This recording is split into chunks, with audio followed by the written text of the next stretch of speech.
उसने 12 साल की उम्र में अपने ही करीबी रिश्तेदार को कत्ल किया और उसके बाद दूसरे गांव के नाज़म के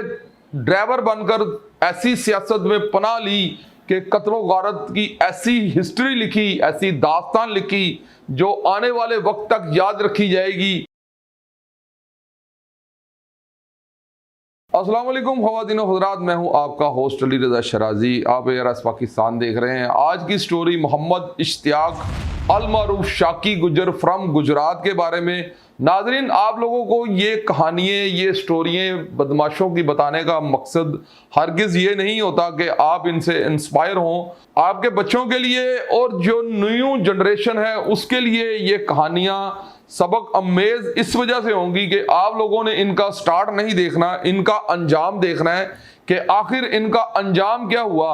और इनके अंजाम से आपने इबरत हासिल करनी है। कभी भी आपने बदमाशों को अपना आइडियल नहीं बनाना। और मैं अक्सर अपने प्रोग्राम में कहता हूं कि आपने जब भी अपना आइडियल बनाना है, किसी CSP ऑफिसर को अपना आइडियल बनाना है, किसी फौज के आला जो अफसरान हैं उनको अपना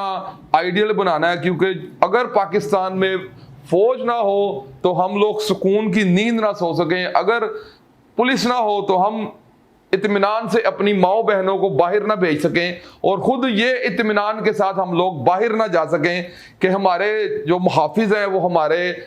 जो हमें प्रोटेक्ट कर रहे हैं, वो ये इदारे हैं जो हमें ये सहूलतें फराहम कर रहे हैं और ये बॉर्डरों पर हमारे लिए अपनी ज़िंदगी और मौत की बाजी लगा रहे हैं। तो इसी के साथ इस वीलॉग का स्टार्ट करते हैं। वीलॉग स्टार्ट करने से पहले मैं आप सबसे ये रिक्वेस्ट करूंगा कि जो इस चैनल पर नए हैं वो प्लीज़ मेरे चैनल को सब्सक्राइब कर लें और बेल आइकन को हिट कर लें ताकि सबसे पहले नई आने वाली वीडियो का नोटिफिकेशन आप तक पहुंच सके। नाजरीन, गंदरा गांव में पैदा होने वाला इश्तियाक अल मारूफ शाकी गुजर जब कत्ल करके उस कत्ल से इश्तियारी होकर दूसरे गांव में मकियाना गांव बताया जाता है, उसमें चलाया जाता है और वहां के नाज़म मोहम्मद मुश्ताक के पास पनाह ले लेता है और उन्हीं का ड्राइवर बनकर वो जो सियासी लोगों के सरपरस्ती में आ जाता है। मोहम्मद मुश्ताक के बारे में ये बताया जाता है कि वो चौधरी शुजात, चौधरी परवेज़ लाई के करीबी दोस्त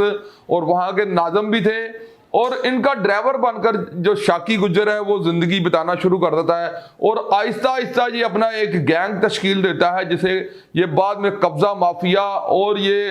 किराए का कातिल बन जाता है। ये चलते चलते इसके बाद पुलिस इसके खिलाफ काफ़ी FIR जब हो जाती हैं तो इसको गोली का आर्डर कर देती है और हुकूमती अवानों में इसका बड़ा असर और रसूख होता है। उसकी वजह से जो है इसको थोड़ा सा रिलीफ मिलता है तो ये जेल जाने के बाद बहुत जल्दी से रिहाई मिल जाती है। जेल में से रिहा होने के बाद जब ये वापस आता है तो उसके बाद ये फिर कभी जेल नहीं जाता। ये बहुत बड़ा कब्जा माफिया और ये बहुत बड़ा अपना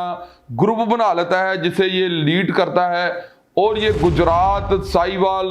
फैसलाबाद, उकाड़ा, यहाँ पर ये इसकी बड़ी ज़्यादा यानी कि पूरे पाकिस्तान के लाहौर तक इसकी जो ना बड़ी ज़्यादा पावर थी और ये बड़े ज़्यादा लोगों के साथ इसके ताल्लुकात बन चुके हुए थे और इसकी बदमाशी की जो गूंज थी वो यूरोप, इंग्लैंड और कनाडा वगैरह में भी सुनी जाती थी। बाहर से लोग इसको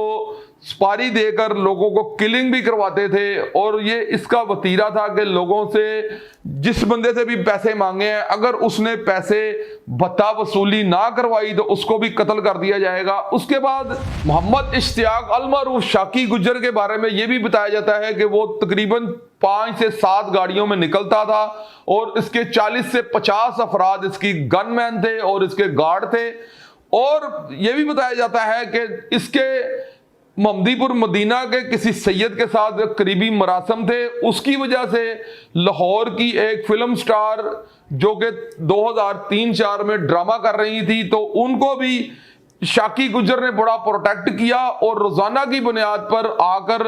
उनको ले जाकर ड्रामा थिएटर में काम करवाता था। और शाकी गुजर जो है उसका ये महमदीपुर मदीना के किसी सैयद के साथ बहुत ज्यादा मरासिम थे, उस वजह से ये वो फिल्म स्टार को प्रोटेक्ट करता था। तो नाजरीन, मैं आपको यहाँ पर एक बात बतानी इंतहाई ज़रूरी समझता हूँ कि शाकी गुजर जो था उसने अपनी वफादारी का सबूत कुछ इस तरह से दिया कि जब मोहम्मद मुश्ताक जो इसके वालिद की जगह पे थे, जिनके हाँ ये पहले ड्राइवरी करता था, उनके ऊपर एक कत्ल पे पड़ जाता है, तो उस कत्ल में फिर वो उन्हें सजाए मौत हो जाती है। तो शाकी गुज्जर जो है उनकी मुलाकात करके उन्हें ये यकीन दहानी कराता है कि मैं आपको सर धड़ की बाजी लगाकर भी जिंदा बाहर निकालूंगा, चाहे उसमें मेरी जान चली जाए, आप मेरे बाप की जगह पर हैं। तो वो अपना जो वादा है वो वफा करता है और उस पे वो जितने भी उसके मुदई होते हैं उनको प्रेशराइज करता है, और उसके जो चौधरी मुश्ताक नामी नाज़म था उसके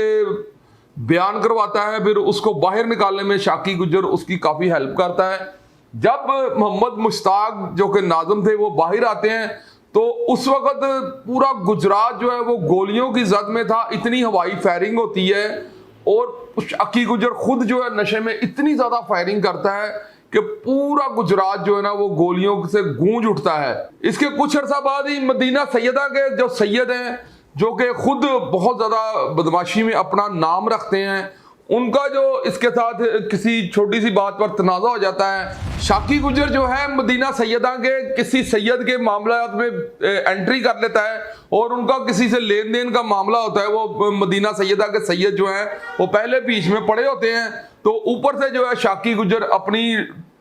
ट्वीटो पार्टियां कर रहा होता है, और उसे ये पता होता है कि मेरे साथ इतने सारे बदमाश मेरे यार दोस्त हैं, तो ये सैयद मेरा क्या कर सकते हैं। तो सैयदों के साथ जो है ना इसकी इस बात पर तनाज़ा हो जाता है। तो एक दफ़ा जो है मदीना सैयदा के करीब जो है सैयदों के साथ इसका आमना सामना होता है, तो उसमें बड़ी सारी फायरिंग होती है। उसमें कोई 15 से 20 अफराद दोनों गैंग्स के मिलके जो जख्मी हो जाते हैं। तो उसमें जो है फिर कुछ अरसा बाद उस वक़्त के जो वहाँ के जो मिनिस्टर थे, जो उस वक़्त के आपको पता है परवेज़ मुशर्रफ का दौर था, तो उसमें परवेज़ मुशर्रफ के दौर में ये चौधरी परवेज़ लाई वगैरह की हुकूमत थी। तो इनकी एक बैठक करवाते हैं। जो मदीना सैयदा के सैयद होते हैं वो कहते हैं कि अगर इसने सुलह करनी है शाकी ने तो ये हमारे पास आए। तो शाकी इस अपनी ताकत के नशे में चूर होता है कि मुझे कौन पूछने वाला है, इतने सारे जो बदमाश हैं जो अपनी अपनी जगह पर टॉप 10 हैं वो मेरे साथी मेरे दोस्त हैं। तो ये 30-40 लोगों के साथ जो है 15-20 गाड़ियों में जो है मदीना सैयदा के सैयद के किसी डेरे पर, बड़े डेरे पर पहुंच जाता है, और वहां पर जो सामने जो मदीना सैयदा के सैयद होते हैं वही बैठे होते हैं। तो एक जरा सी बात पर यानी कि छोटी सी तलक कलामी होती है, तो उसी डेरे पर जो इतनी गोली चलती है नाज़रीन, जिसके नतीजे में जो है तकरीबन 40 लोग वहां पर कत्ल हो जाते हैं, जिसमें शाकी गुज्जर खुद और जो मदीना सैयदा के कुछ सैयद थे वो भी कत्ल हो गए हैं, और 60 से ज़्यादा जो उसमें लोग थे वो जख्मी हो गए। और उस रात बताया जाता है कि ये अजीज भट्टी हॉस्पिटल जो है वो एक इतना वहां पे जो कोहराम का मंजर था कि ये पता नहीं चल रहा था कि पूरा गुजरात आज किसको रो रहा है और किसको नहीं रो रहा। तो ये सारी स्टोरी सुनने के बाद आप किस नतीजे पर पहुंचे हैं? ये जो मोहम्मद इश्तियाक अल मारूफ शाकी गुज्जर था, इसने अपनी जिंदगी किस ठाठ और किस बाट से गुजारी और कैसे अपने शशके देखे, और आखिरकार जो है फिर ये 15 मई 2004 में ये अपने खालिक हकीकी से जा मिलता है, जब ये मदीना सैयदा के सैयदों के डेरे पर फायरिंग होती है, और उसके साथ इसके बड़े नामवर दोस्त जो होते हैं वो भी कत्ल हो जाते हैं, और ये मनोमन मिट्टी के नीचे चले जाते हैं। नाज़रीन, मेरा इस वीडियो करने का मकसद हरगिज़ ये नहीं होता कि मैं कोई इंतशार या कोई इस तरह की बात प्रेजेंट करूं कि जिससे आप लोग बदमाशी को फॉलो करें। मैंने इंट्रो में भी यही कहा था कि हमारा आइडियल जो है वो पंजाब पुलिस के CSP अफसर होने चाहिए, हमारे कोई बड़े अफसर जो पुलिस में हैं वो होने चाहिए, या हमारे जो आला फौज के इदारे के ऑफिसर हैं उनको, हमारे बच्चों को चाहिए कि उन्हें आइडियल बनाएं। और ऐसी वीडियो से आप लोगों को इन लोगों का अंजाम बताना जो है वो देखा करें, इनमें इनके शशके ना देखा करें कि इन्होंने किसी से पैसे लिए और इतने कत्ल कर दिए और उतने कत्ल कर दिए। तो नाज़रीन, इसी के साथ मुझे दीजिए इजाज़त, और आपको ये वीडियो कैसी लगी कमेंट्स बॉक्स आपके पास है, तो कमेंट्स बॉक्स में अपनी राय ज़रूर दीजिएगा। मुझे दीजिए इजाज़त, देखते रहिए ARS पाकिस्तान।